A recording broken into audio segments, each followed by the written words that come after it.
अब सुन लो, जितने लोग बैठे हैं शिव महापुराण की कथा को, जितने आस्था चैनल पर सुन रहे हो, जितने फेसबुक यूट्यूब पर सुन रहे हो, बहुत सावधानी से सुनना। केवट क्या कर रहा है? घर जाऊंगा, पानी लाऊंगा। शिव महापुराण की कथा क्या कहती है? मंदिर का पानी लेकर मंदिर के शंकर को मत चढ़ाओ। शिव पुराण कहती है अपने घर से लोटा भरकर जल लेकर जाओ। क्यों? केवट चाहता तो गंगा जी का पानी वहीं उठाकर धो के राम जी को बिठा देता, पर नहीं, घर जाऊंगा, घर से जल लाऊंगा। क्यों? क्योंकि घर का जो जल आता है वो हमारी 71 पीढ़ी को तार देता है। अपने घर का जल मेरे अकेले के लिए नहीं, मेरे पूरे कुल को तारने के लिए लाऊंगा। राम जी कहने लगे घर कितनी दूर है? एक काम कर, हमें तेरे घर ले चल, वहीं धो लेना और वापिस ले आना। केवट बोला नहीं नहीं नहीं, घर में इतनी जगह है नहीं, तुम तो यहीं खड़े रहो, दूसरा नाव वाला तुम्हें पकड़ के ले गया तो एक काम करो, तुम यहीं रहो। राम जी बोले ठीक है, जल्दी जा, जल्दी आना। केवट जाने लगा। इतने में लक्ष्मण जी राम जी के पास आकर बोले प्रभु मेरा एक निवेदन स्वीकार करोगे? राम जी ने पूछा क्या? क्यों इसके चक्कर में पड़े हो?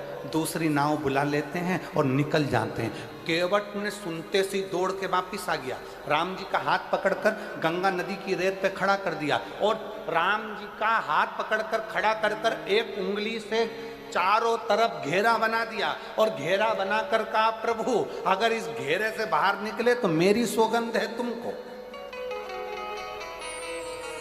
राम जी अच्छे खासे पेड़ की छांव में थे, अब मालूम पड़ा धूप में खड़ा कर दिया। राम जी ने लक्ष्मण जी से कहा थोड़ा धीरे नहीं बोल सकता था? इतना तेज बोला, वो मुझे धूप में खड़ा करके चले गया।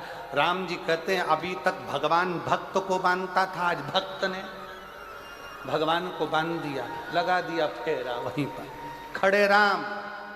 केवट गया घर, पत्नी को आवाज लगाया, सुनती है? पत्नी ने पूछा क्या? मेरी मां जिस पात्र में आटे को सनती थी वो कठवता कहाँ है? पत्नी ने कहा वो रखा, ये तो पत्थर का, मेरी अम्मा के जमाने का लकड़ी का पात्र लाया, पत्थर का नहीं। पत्नी ने पूछा क्यों? पति ने कहा ये पत्थर का कठवते में अगर चरण धुलाऊंगा तो पत्थर पे से पानी सूख जाएगा, लकड़ी के कठवते में धुलाऊंगा तो लकड़ी पानी को सोख लेगी, रोज आटा उसनेंगे, रोज राम जी के चरण का जल मिल जाएगा और अपना कल्याण हो जाएगा। रोज लकड़ी का कठवता लिया, पत्नी से कहा तू भी मेरे साथ चल। एक लोटा जल भरा और सीधे राम जी के पास पहुंच गए। राम जी के पास पहुंचकर कठवता रखा नीचे, पत्नी को दिया लोटा, राम जी से कहा रख दो इसमें तुम्हारे चरण। राम जी ने बर्तन देखा तो छोटा सा था, अपना एक पांव रख दिया। केवट ने कहा प्रभु एक में काम नहीं चलेगा, दोनों रखो। राम जी ने पूछा छोटा सा बर्तन है, गिर जाऊंगा, 2 पांव नहीं आएंगे। केवट कहने लगा बिल्कुल नहीं गिरोगे, एक काम करो मेरा सिर पकड़ लो, मेरा सिर पकड़ लो। राम जी ने मन में सोचा कितना चकड़ो। राम जी बोले मैं गिरना पसंद है पर तेरा सिर पकड़ना पसंद नहीं पकड़। अब केवट राम जी ने दोनों चरण अंदर रख दिया और केवट ने अपनी पत्नी को पकड़ाया पानी का लोटा। केवट ने कहा तू पानी डाल, मैं इनके चरण धोता हूं। ये कह रहा है मैं हाथ नहीं रखूंगा और मैं भी इनका पक्का चेला, हाथ रखवा के मानूंगा, हाथ रखवा के मानूंगा। और मेरी जीजियों, ए मेरे जसपुर वासियों, कुनकुरी के निवासियों, मायाली गांव के वासियों, ये आपका विश्वास था। जैसे केवट ने सोच लिया था कि मैं राम के हाथ रखवाऊंगा, आपने सोच लिया था एक बार शिव महापुराण की कथा जरूर हो। आपका विश्वास। राम जी के चरण केवट धोने लगा। धोते धोते केवट ने परात को, वो कठवते को हिलाया, हिलाते से राम जी घबरा गए। क्या कर रहा है, गिराएगा?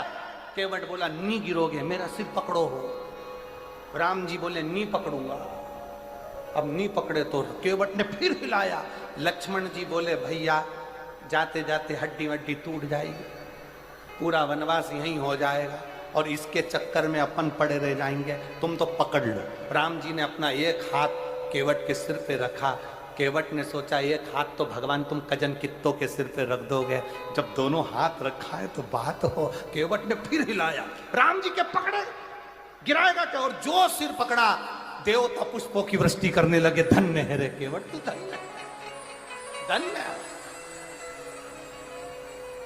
जैसे देवता पुष्पों की वृष्टि करे थे, आज इस वनवासी क्षेत्र में, आदिवासी क्षेत्र में, ये पूरे क्षेत्र में आज देवता भी ऊपर से देख रहे होंगे कि शिव पुराण इतने वीरान जंगल में, इतने वीरान जंगल में, गजब। तो देवता भी ऊपर से बैठे बैठे पुष्प वर्षा तुम्हारे लिए कर रहे होंगे कि शिव की कथा का आनंद ले रहे। चरण धोए, चरण धोए, चरणामृत लिया।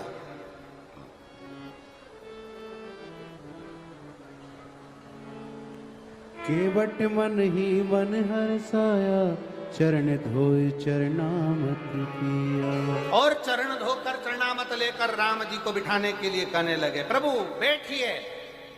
अब राम जी बैठ गए, लक्ष्मण जी बैठ गए, सीता मैया बैठ गई। बैठने के बाद कंधे पर जो कपड़ा रखा था वो कपड़ा दे दिया लक्ष्मण जी को, तुम पकड़ो। लक्ष्मण जी ने पूछा इसका क्या करूं?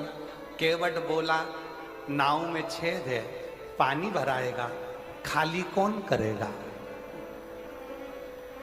केवट राम जी को, लक्ष्मण राम जी को देख रहे कि मैं पानी निचोड़ू नाव में से।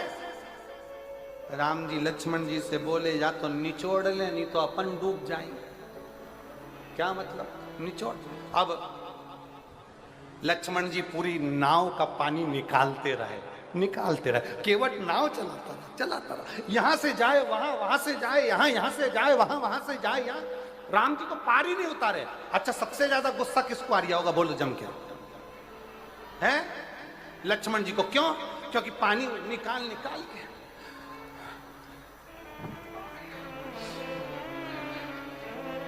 लक्ष्मण जी को सबसे ज्यादा गुस्सा आ रहा।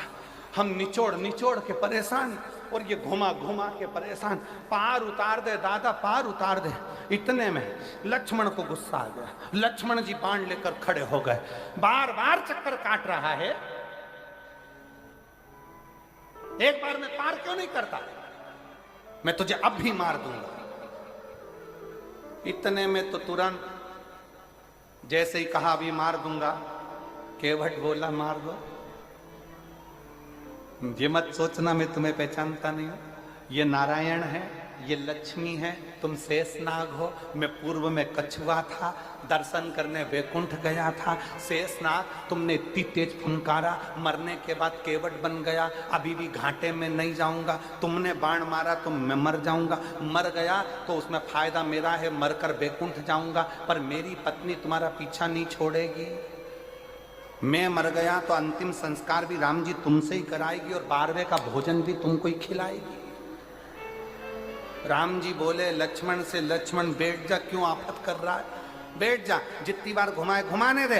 राम जी ने केवट से कहा पार उतार दे रे, पार उतार दे। राम जी के कहने पर केवट ने पार उतारा। अब उतराई देने के बाद में क्या दिया, तो मां जानकी की विठी का देने की बात आई, पर केवट मना करते हैं। तब राम जी ने जाते जाते, अब आई कथा, अब है कथा। राम जी ने जाते जाते केवट से कहा, केवट हम जा रहे हैं, तू हमको याद करते रहना। केवट हम जा रहे हैं, राम जी कह रहे हैं तुम हमको याद करते रहना। इतने में केवट बोला प्रभु, राम जी से केवट कहता है प्रभु घर में इतना काम पड़ा है, नाव अलग चलाना रहती है, फूटी हुई नाव का पानी अलग निकालना रहता है। अब बताओ ऐसे में मैं तुमको कैसे याद करूंगा? घर में काम इतना, पानी अलग निकालना, नाव अलग चलाना, और आप कह रहे हो कि मुझे याद करना? केवट ने कहा प्रभु मेरे बस की बात नहीं है कि मैं आपको याद करूं। तो राम जी ने पूछा फिर क्या होगा? केवट ने कहा प्रभु मैं आपको याद करूं ये मेरी औकात नहीं, बस इतनी कृपा करना, आप मुझे याद कर लेना, मेरी जिंदगी सार्थक हो जाए। आप मुझे याद करना। और शायद जसपुर वासियों के लिए, मयाली वालों के लिए, किनकरी वालों के लिए ये बहुत बड़ी बात है कि आप भले शंकर भगवान को, मधेश्वर नाथ को याद करे कि नहीं करे, पर मेरे भोलेनाथ ने आप सबको याद कर लिया, इसलिए शिव महापुराण की कथा यहां।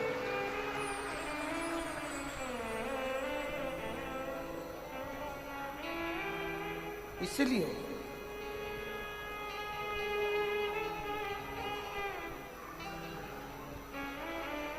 एक लोटा जल चढ़ाया है ना, एक दिन शंकर को लेकर मेरे दरवाजे पर जरूर आना, इतनी कृपा जरूर, इतनी दया जरूर। और तुम तो जानो भोले जी घट घट, हर एक के घट की बात जानता है, इसलिए उसका नाम शिव है। एक पत्र देखिए,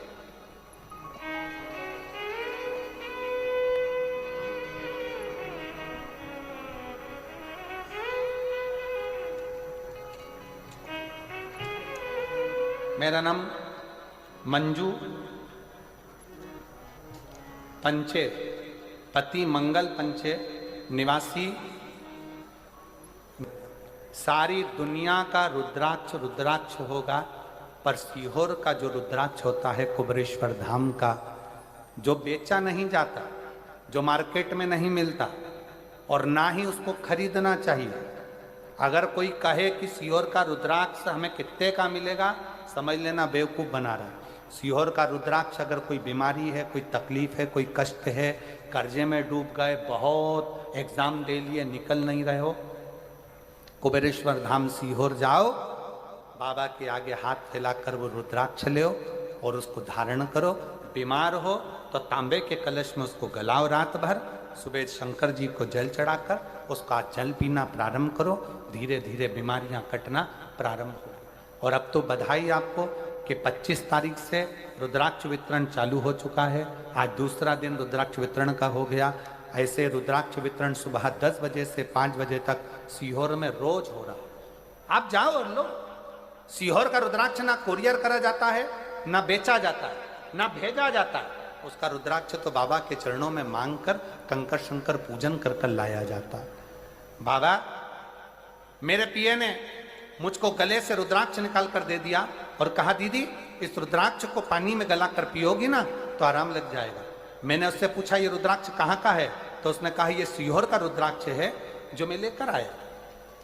पहले तो मुझे विश्वास नहीं हुआ, फिर मैंने उसको तांबे के कलश में गलाकर शंकर जी को जल चढ़ाकर पीना प्रारंभ करा और बाबा का ऐसा कृपा हो गई कि गुरुजी मेरे गले से आवाज भी निकलने लगी और मेरे को खाने में भी दिक्कत नहीं हुई। और मेरे गले की जब दूसरी बार जांच कराई तो मेरे गले में से वो गठान चली गई, गल गई। मैं बाबा को यहाँ प्रणाम कर,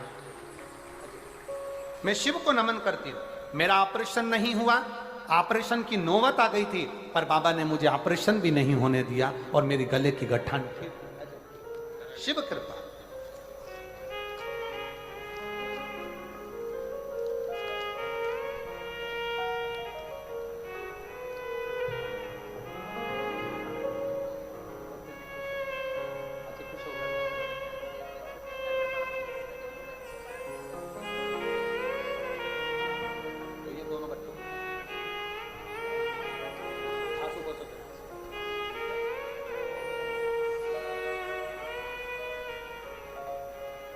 शिव कृपा से एक पत्र और बड़ा सुंदर है महाराज।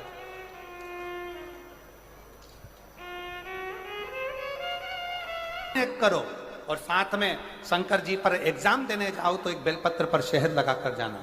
मैंने अमलेश्वर रायपुर में 7 दिन की कथा पंडाल में बैठकर सुनी।